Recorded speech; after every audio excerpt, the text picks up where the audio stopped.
Do you trust the police department after what your family has been through? No, sir. No, never. Can anything change that? I don't think so. Not now. Cops should be on the side of the law, protecting the citizens and doing what's right for justice. However, these corrupt cops are the ones we need protection from. A judge sentenced Sergeant Wayne Jenkins to 25 years in federal prison. You have a gun in?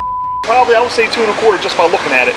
Imagine a case being so wild that HBO had to make a 6-part series about it. A chilling discovery was made inside the Baltimore Police Department. 8 police officers were deep into running an organized crime ring. The level of deep corruption was led by our perpetrator, Wayne Jenkins. Wayne Jenkins was the head of the Gun Trace Task Force, responsible for a few unexpected crimes of a police officer. He was responsible for planting evidence, running robberies, and stealing drugs from looted pharmaceutical companies. Newly released videos show the officers pretending to open a safe for the first time. Hey, Sarge! Hey, come downstairs right quick. They're about to get it open. But in fact, prosecutors say they'd already gotten in, took $100 grand for themselves, then pretended this was the first time they'd laid eyes on the cash. The intention behind creating this task force wasn't what it was being used for at all. Jenkins and his crew robbed people at gunpoint, stole and sold drugs, making more than $1 million in the process. That was not all, because to the list of his crimes, he caused the loss of lives. In a recovered body camera footage, Jenkins and his team were seen attempting to rob 2 men in a car, which caused the men to run. Jenkins chased the car until he hit the car, causing the death of Albert Davis. The action of Jenkins and his team dealt a huge blow to the victims' families. The daughter of Davis was asked 7 years after this incident if she could ever trust the police again after what happened to her father. Here is what his daughter had to say about it. 7 years later, we find out that corrupt cops who swore to protect and serve were nothing more than criminals. He apologized for it, Mr. Jenkins, but it still hurts. This isn't the worst of it, so we have to ask questions. How did years of organized crime go unnoticed in the police force? And how were they finally exposed? Quite shockingly, one man led to the unraveling of this life of crime. A man was convicted after he sold the heroin that killed a teenager. After evidence was admitted, it was discovered from the wiretaps that the voices of the 8 men, including Jenkins and his team, were heard constantly during conversations. Upon further investigations, it was discovered that this task force had been involved in a drug deal, and there was nothing about them that was law-like.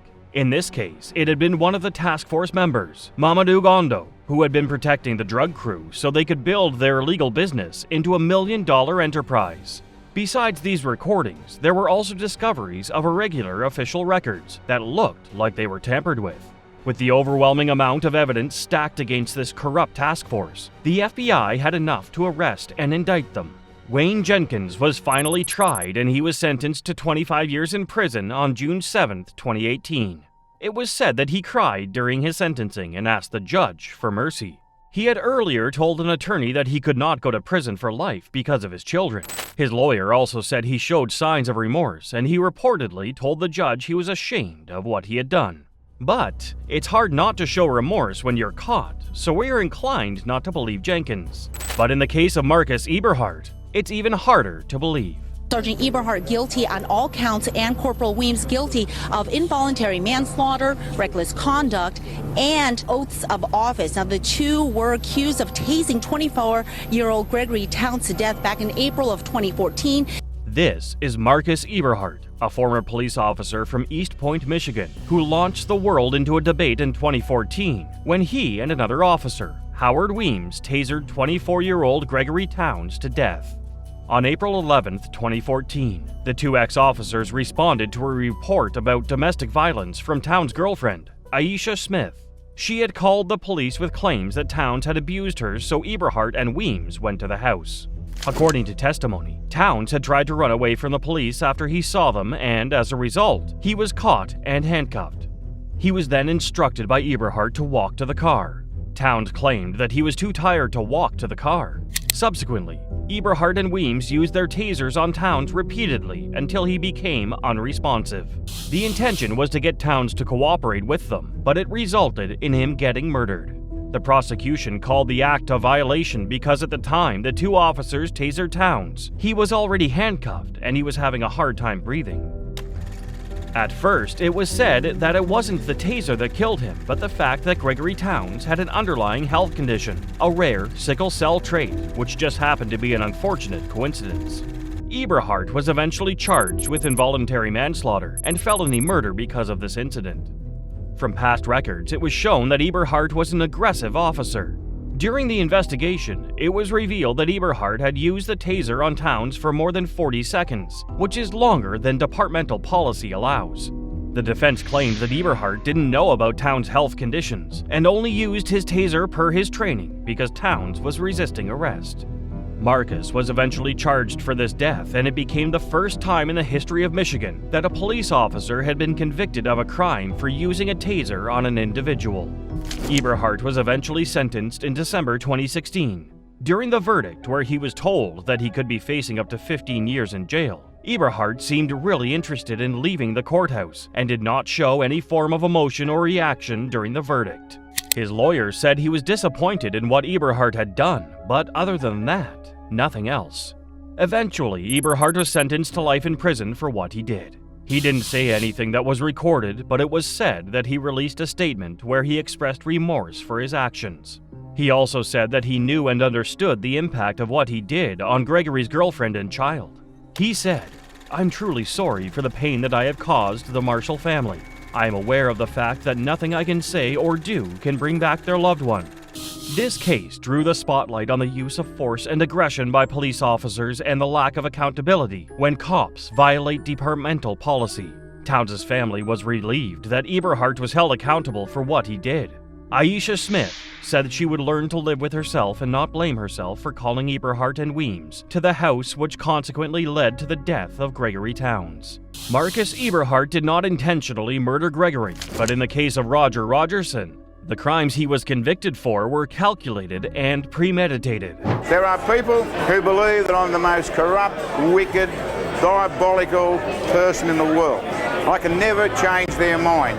The story of Rogerson has become one of the oldest stories of police corruption in Australia, so much so that he came to be regarded as the most notorious cop in Australia. Roger Caleb Rogerson was in the New South Wales police force until he was dismissed from the force in 1986. Why did he do that? We'll find out soon enough. Why exactly was Rogerson's story splashed across headlines for a long time? The reason is that before his crimes were unearthed, he had received 13 awards for his devotion to duty, bravery, and outstanding policeman. The first indicator of something going on was Roger's association with other corrupt cops and organized crime ring members, including a substance dealer and convicted substance dealer named Arthur Nettie Smith. Eventually, Smith would claim that Roger had given him the green light and permission to commit the crimes, including up to 8 murders. Roger had worked on some of the biggest cases in the 1970s, and this garnered him more attention as a police officer. He worked on the Toe Cutter gang murder and the Whiskey A Go Go fire. Things started to go downhill in 1981 when he shot Warren LaFranchi, a substance dealer. Even though Roger claimed he had acted in self-defense, testimony claimed that Rogerson killed Warren after he robbed the dealer, who was supposedly under police protection. It was also claimed that Warren shot at a police officer during the supposed deal. A woman who had testified against Rogerson in this case was later found murdered in a pond in Centennial Park shortly after. Rogerson shooting dead 3 people in the line of duty, including drug dealer Warren LaFranchi in a Chippendale laneway in 1981. I said, this bloke's going to shoot me. I knew he was going to pull the trigger, so I fired twice, and he's fallen over and he's landed in the gutter. Despite this incriminating evidence, Rogerson continued to work in the police force, and he wasn't charged for the murder of Warren.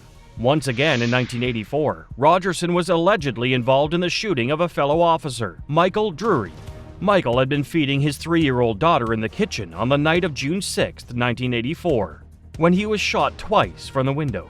He survived the shooting to testify against Rogerson. While Michael was testifying, he claimed that he had refused to accept a bribe from Rogerson to tamper evidence in a trial of a convicted dealer who was working with Christopher Flannery, a man Rogerson was closely affiliated with. The dealer, Alan Williams, then testified that Rogerson and Flannery had agreed to kill Drury for 50,000 Australian dollars each. However, in 1989, the charges were dropped and Rogerson was acquitted. The charges didn't stop coming, however, because Rogerson was then convicted of substance dealing and conspiring with a dealer named Dennis Allen to smoothen the process of dealing.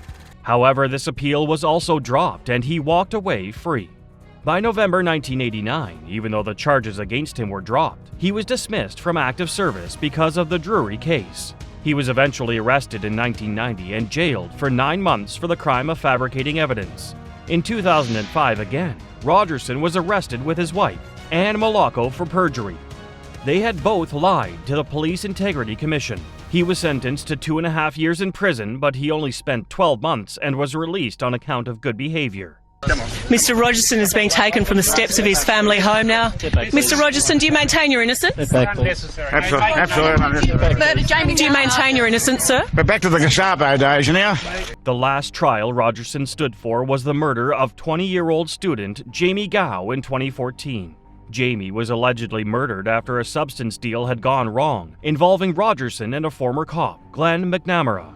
They were charged to court in March 2015, where they pleaded not guilty to murdering Jamie and supplying almost 3 kilograms of methamphetamine. The trial was aborted the next day because there had been mention of Rogerson killing 2 or 3 people when he was in active service. The trial was restarted in February 2016, and on September 2, 2016, Rogerson was sentenced to life in prison for the murder of Jamie Gow. He tried one more time to file an appeal to have the sentence cancelled in 2020, but his appeal was refused and Rogerson continued to serve time until 2024. On January 18, 2024, Rogerson was rushed to the hospital after he suffered an aneurysm. He eventually died on January 21st after he was taken off life support.